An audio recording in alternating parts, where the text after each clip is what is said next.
The cold metal floor pressed against Una Park's trembling body. Her once pristine diplomatic uniform hung in tatters, a stark reminder of how quickly everything could fall apart. The Novarian Confederation's central chamber echoed with silence, broken only by the harsh breathing of the senior council members surrounding her. Una had discovered something terrible. Deep within the government's classified archives, she found evidence of massive resource theft.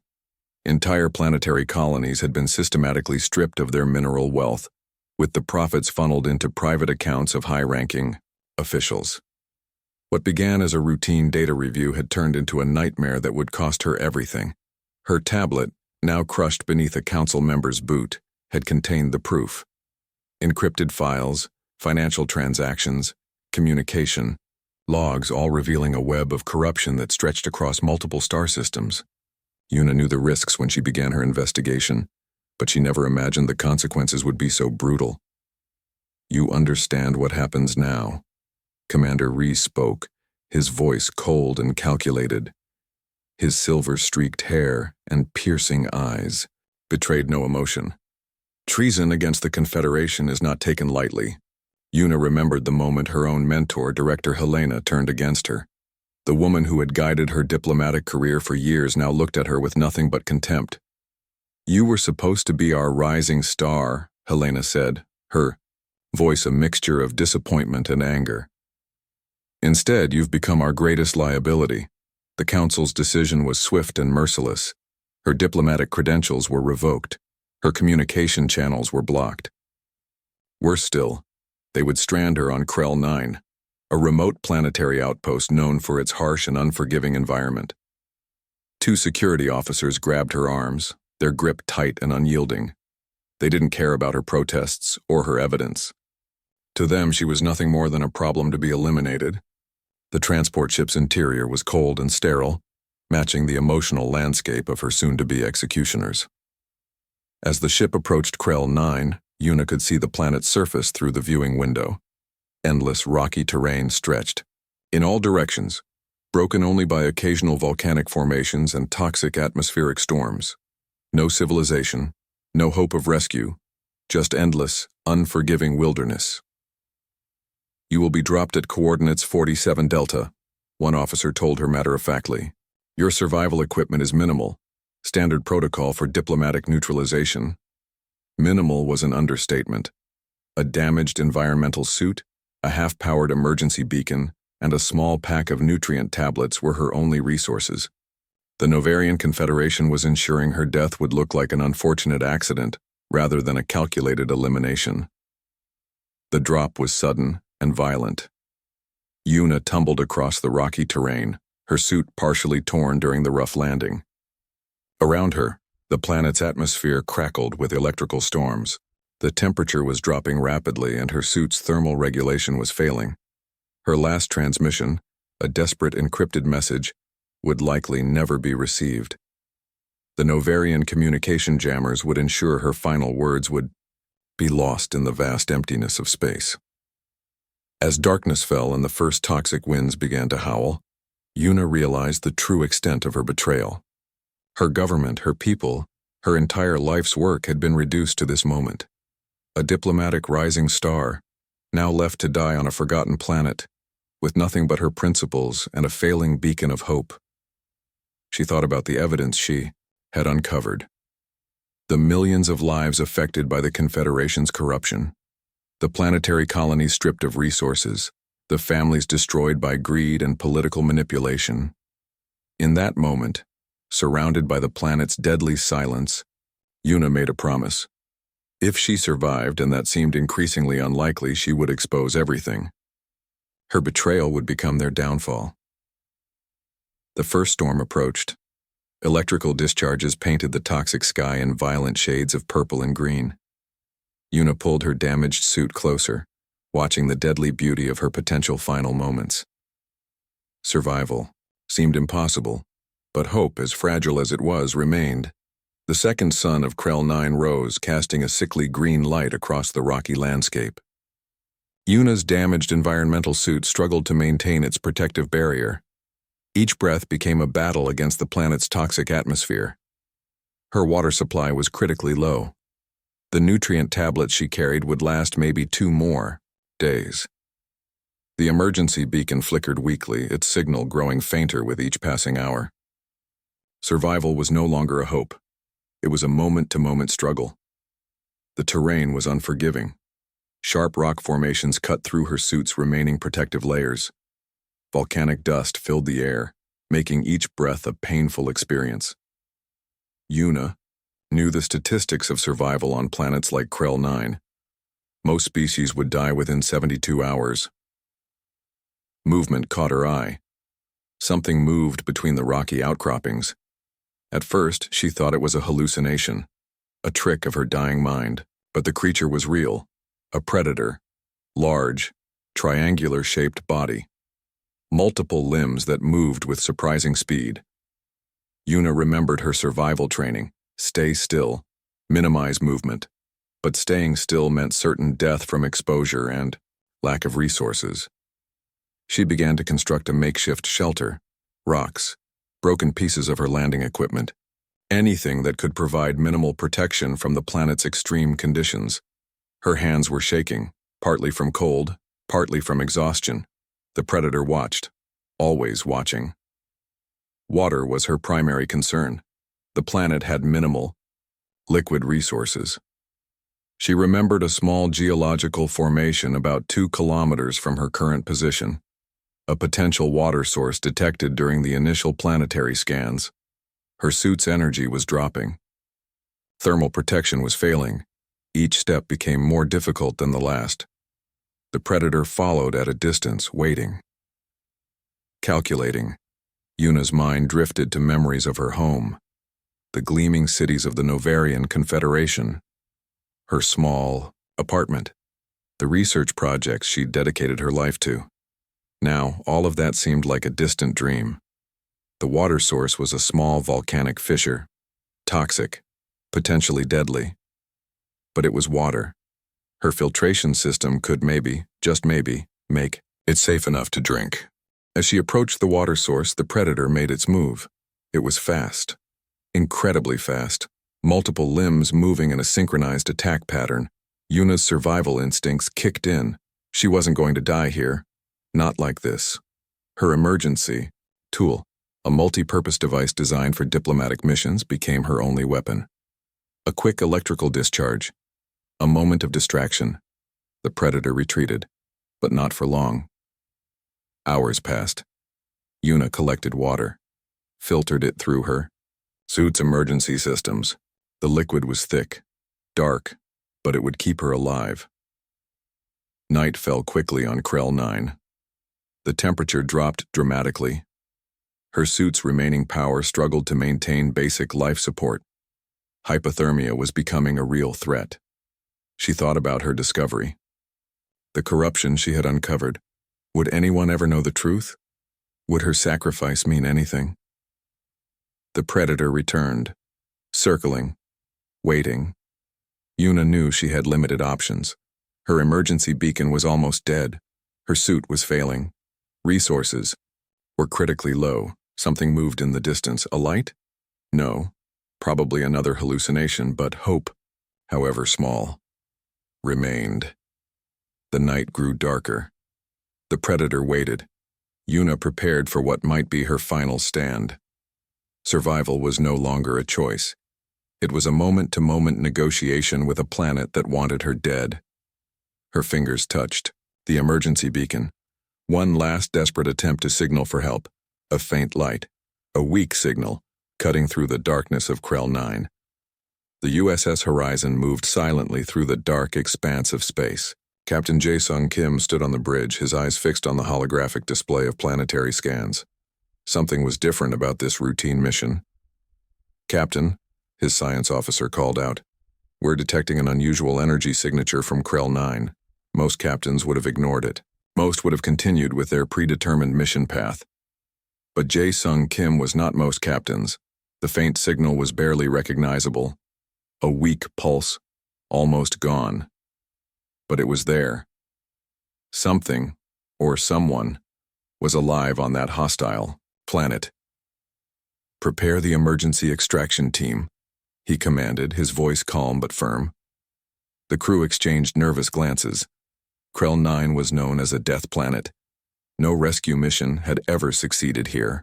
The atmospheric conditions, the predatory wildlife, the toxic environment, everything about this planet screamed danger. Lieutenant Park, no relation to Una, began preparing the specialized survival gear. Radiation shields, advanced environmental suits, emergency medical equipment designed to stabilize multiple alien physiologies. The descent was turbulent. Volcanic storms raged across the planet's surface. Lightning-like electrical discharges danced between rock formations. The ship's advanced shields barely maintained stability. Tracking the signal, the navigation officer reported. Coordinates are challenging. Jae-sung studied the readouts. The life sign was weak, barely registering.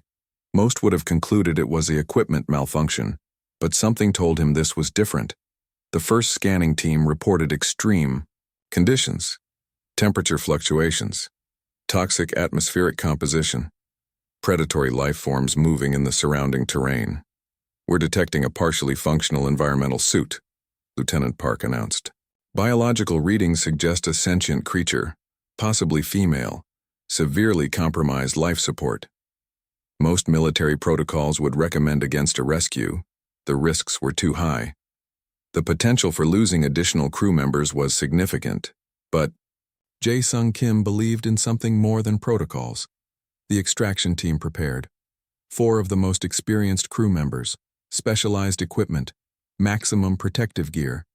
Their mission, locate and extract the life form. As they approached, the coordinates the predator watched large multiple limbs, intelligent hunting patterns.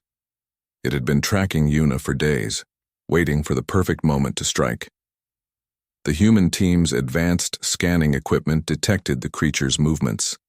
They were prepared, but the predator was patient, calculating.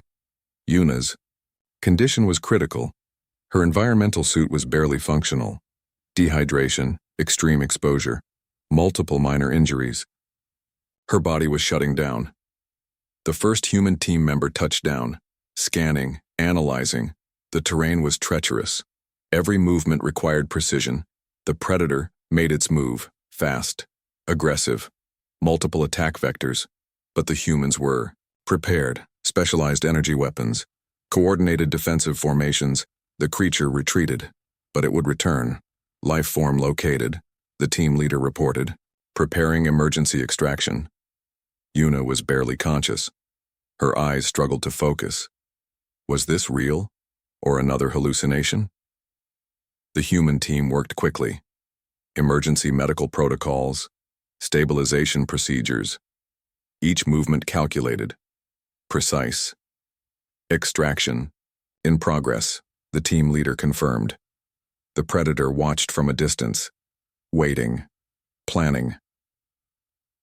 As Una was carefully moved, something unexpected happened, a moment of connection. Her hand, barely functional, touched the human rescuer's arm.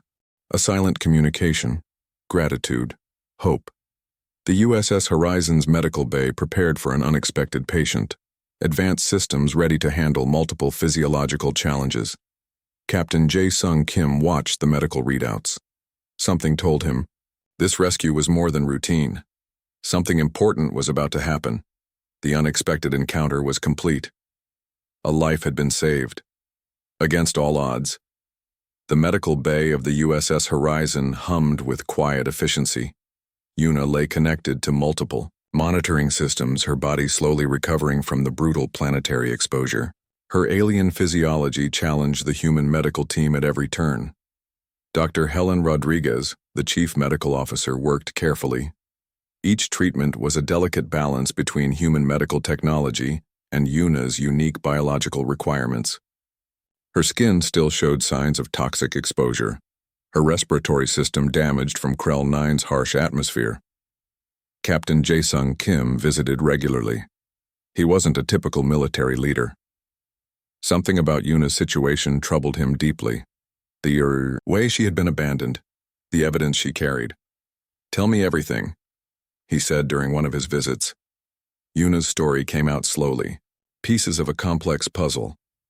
The Novarian Confederation's massive corruption, planetary resource theft, government officials stealing entire colony resources. The medical bay became her sanctuary, her first real safety in weeks. The ship's medical systems worked miracles. Specialized nanotreatments repaired her damaged cells. Advanced nutrition protocols restored her strength. But healing was more than physical. Trust was harder to rebuild. Crew members noticed something different about this rescue mission. Captain Kim wasn't following standard protocols. He was listening, really listening. Dr. Rodriguez discovered the first critical piece of evidence in Yuna's medical scan: encrypted data, hidden within her biological systems. A survival mechanism developed by her species to protect critical information. "This changes everything," she told the captain. The ship's communication systems began decrypting the hidden data. Financial records, communication logs, proof of massive governmental corruption that extended beyond a single planetary system. Yuna's body recovered. Her spirit was more complicated. She had lost everything: her career, her home, her entire identity. The human crew treated her differently, not as a victim, but as a survivor, as someone with valuable information. Captain Kim assembled a special team: intelligence officers, legal experts, communication specialists.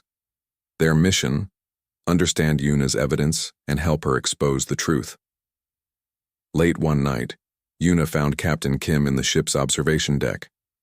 Thousands of stars stretched before them, silent, endless. "Why did you rescue me?" she asked. Kim's response was simple: because it was the right thing to do.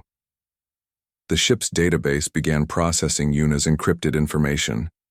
Each layer revealed more complexity, more depth to the corruption she had discovered. Diplomatic channels were carefully approached. Human government representatives began reviewing the evidence, slowly, carefully.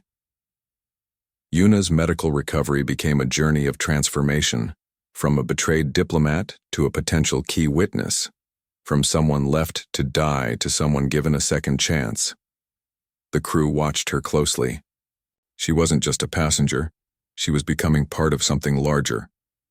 Dr. Rodriguez monitored her progress. "Your body is healing," she told Yuna, "but healing takes more than physical recovery." Psychological support became critical. The ship's counselor worked with Yuna, helping her process the massive betrayal she had experienced. Captain Kim made another unexpected decision. He would personally ensure her safety, protect her, help her tell her story. The USS Horizon became more than a ship. It became a sanctuary, a place of hope. Yuna's evidence would change everything. Multiple planetary governments would be impacted. Corrupt systems would be exposed. But for now she was healing, recovering, learning to trust again. The stars outside continued their silent watch, witnesses to a rescue that was about to change everything. Hope, it seemed, could survive the most impossible conditions. The evidence spread like wildfire through diplomatic channels. Yuna's encrypted files revealed a corruption network larger than anyone had imagined. The Novarian Confederation's highest-ranking officials were exposed, their carefully constructed lies crumbling under the weight of truth. Human diplomatic teams worked carefully. Each document, each communication log, verified, processed, analyzed. Captain Jae-sung Kim became Yuna's primary advocate. He understood the risk, the political storm that would follow. But some truths were too important to remain hidden. The first official hearings began at the Interstellar Diplomatic Council. Yuna sat beside human representatives, her testimony breaking years of silence. Her voice was calm, steady, determined. Planetary colonies that had been systematically stripped of resources began to speak out. Victims who had been silenced for years found their voices. The Novarian Confederation's network of corruption started to collapse. Director Helena, Yuna's former mentor, was the first high-ranking official arrested.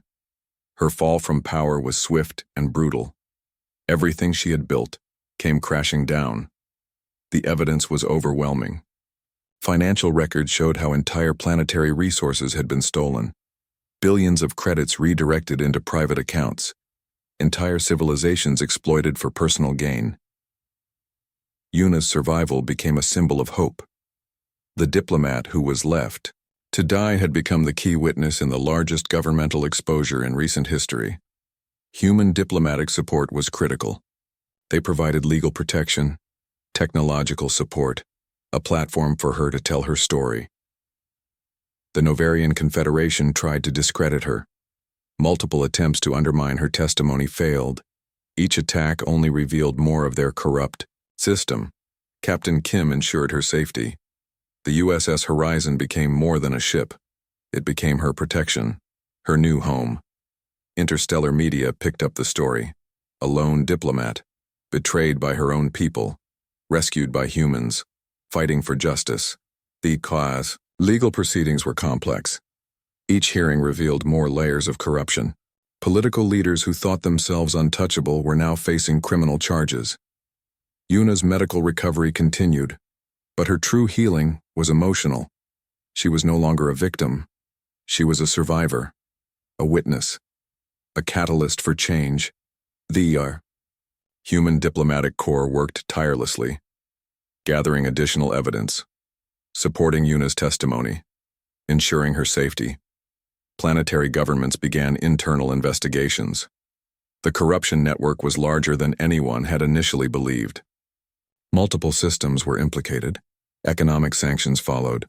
Political leaders were removed from power. A massive systemic change began to take shape. Yuna found a new purpose. She became a bridge between human diplomatic systems and other alien civilizations. Her experience became a powerful tool for understanding and cooperation. The Novarian Confederation's leadership was systematically dismantled. Years of corrupt practices exposed. Entire political structures collapsed. Captain Kim watched the proceedings with quiet satisfaction. This was more than a rescue mission. This was justice. Yuna's original diplomatic team, those who had supported her initial investigation, were vindicated. Some were reinstated. Others received official apologies. The human government offered Yuna permanent asylum, protection, new home. Her first public speech became a moment of global significance, a simple diplomat who had risked everything to expose the truth. Survival is not just about staying alive, she told the Interstellar Diplomatic Council. It's about fighting for what is right. The stars seemed to watch, silent witnesses to a story of betrayal, survival, redemption. Yuna looked different now, stronger, more confident. The woman who was left to die on a hostile planet had become a symbol of hope. Captain Kim stood beside her, a silent guardian, a reminder that sometimes rescue comes from the most unexpected places. The universe shifted, one truth at a time. Hope had survived.